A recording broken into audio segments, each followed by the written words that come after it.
The power of compounding. Warren Buffett के ऊपर अभी तक 2000 से भी ज्यादा बुक्स लिखी जा चुकी हैं और हम सब मानते हैं कि वॉरेन एक बहुत ही अच्छे इन्वेस्टर हैं और वॉरेन बचपन से ही बहुत अच्छे इन्वेस्टर थे। वॉरेन की नेटवर्थ 84.5 बिलियन डॉलर, जिसमें से 99.6% वेल्थ यानी कि 84.2 बिलियन डॉलर्स उन्होंने कमाए हैं अपने 50वें बर्थडे के बाद और 81.5 बिलियन डॉलर उन्होंने कमाए हैं जब लोग रिटायरमेंट ले लेते हैं यानी कि 60 की एज के बाद। बफेट ने इन्वेस्टिंग 10 साल से ही शुरू कर दी थी और जब वो 30 साल की उम्र में थे तो उनके पास $1 मिलियन थे। अगर वो एक नॉर्मल इंसान होते और 20 की एज में कुछ नया करने को सोचते तब उनके पास 30 की एज में $25,000 के करीब ही होते और एक नॉर्मल इंसान की तरह अगर वो 60 की एज में रिटायरमेंट ले लेते तो हम उनका अगर नॉर्मल 22% रेट ऑफ रिटर्न लेते हैं तब उनके पास सिर्फ $11.9 मिलियन ही होते, यानी कि अभी की नेटवर्थ से 99.9% कम पैसे। तो ये होती है कंपाउंडिंग की ताकत। बट क्या आपने जिम साइमंस का नाम सुना है? जिम हेज फंड के एक हेड है जिन्होंने 1988 से ऑन एन एवरेज 66% की रेट से पैसे को कंपाउंड किया है, जबकि वॉरेन बफेट ने केवल 22% की रेट से ही पैसे को कंपाउंड किया था। साइमंस की नेटवर्थ करीबन $21 बिलियन है, यानी कि वॉरेन से करीबन 75% कम। लेकिन ऐसा क्यों है? ऐसा इसलिए क्योंकि साइमंस ने जब इन्वेस्टमेंट स्टार्ट की थी तब वो 50 की एज में थे, लेकिन वॉरेन ने 10 की एज से, इसलिए उनके पास वॉरेन से आधा समय था पैसे को कंपाउंड करने का। अगर वॉरेन की तरह साइमंस को भी 70 साल मिले होते पैसों को कंपाउंड करने के लिए और उनके पैसे अगर 66% की एनुअल रिटर्न से कंपाउंड होते रहते तो आज उनकी नेटवर्थ 63 क्वांटिलियन, 900 क्वाड्रिलियन,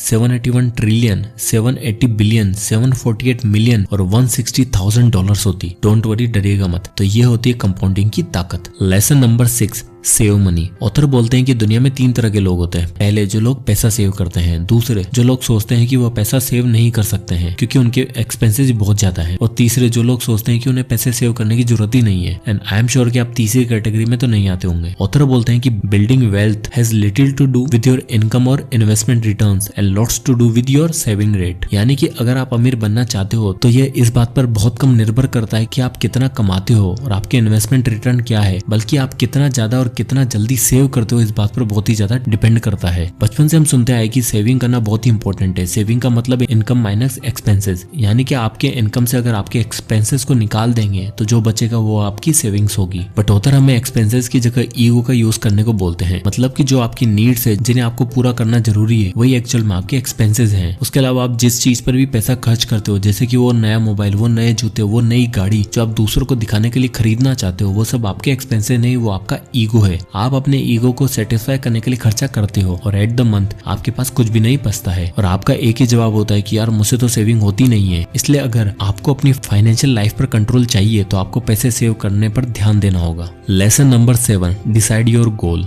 इन्वेस्टमेंट का सबसे इंपॉर्टेंट और मुश्किल काम है अपने गोल को डिसाइड करना। जैसे कि हमारी ख्वाहिशें कभी खत्म नहीं हो सकती, उसी तरह अगर आपको पता ही नहीं है कि आपका गोल क्या है, आपको कितने पैसे चाहिए अपनी लाइफ में, तो आप बस चलते जाओगे क्योंकि आपको पता ही नहीं कि रुकना कहाँ पर है। अगर आपको अच्छा रिटर्न मिल भी जाता है फिर अगले दिन आप वापस सोचते हो कि मुझे और रिटर्न चाहिए, तो आप कभी रुक नहीं पाओगे क्योंकि आपने अभी तक अपना इन्वेस्टमेंट गोल ही डिसाइड नहीं किया है और आप लाइफ में रिस्क लेने लग जाओगे क्योंकि किसी ने आपको ठहरना कब है वो बताया ही नहीं है। और ऑथर इस बुक में बहुत ही अच्छी बात बोलते हैं कि there is no reason to risk what you have and need for what you don't have and don't need. मतलब कि जिन चीजों की आपको जरूरत ही नहीं है उन चीजों के लिए अपनी जरूरत की चीजों को दांव पर मत लगाओ।